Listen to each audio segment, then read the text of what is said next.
Those NGOs who have been impacted by that decision by the US president. Tell us how it has affected you.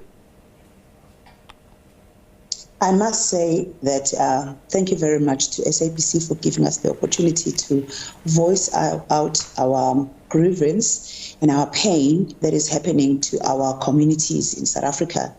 We are Staff for Life and we are working with young people in rural areas. I must say that the decision of withdrawing the money, the US aid, has impacted so badly to us as an NGO.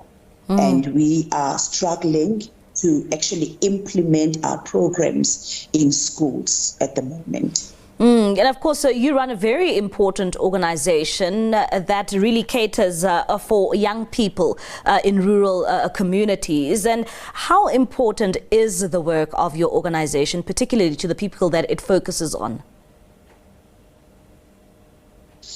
You know, as a person who's an ex-teacher myself, being a teacher is totally different from working with an NGO and working with learners as a coach, because you are there to assist young people to focus on their dreams and to go for a better future and assisting them to live a healthy lifestyle. So it becomes a problem because we are failing now to implement our workshops.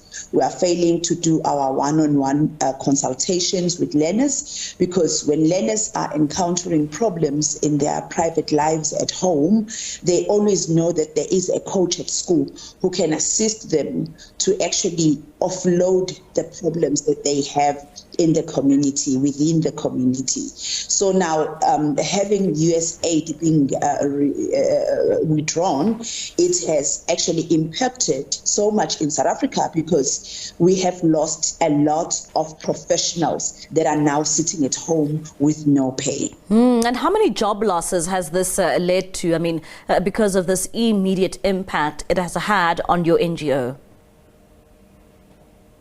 We have lost 13 people, which means that each person has an average of about 8 people that are. Students would have been left out from accessing tertiary education, more so at public universities, due to limitations of classroom space and other factors.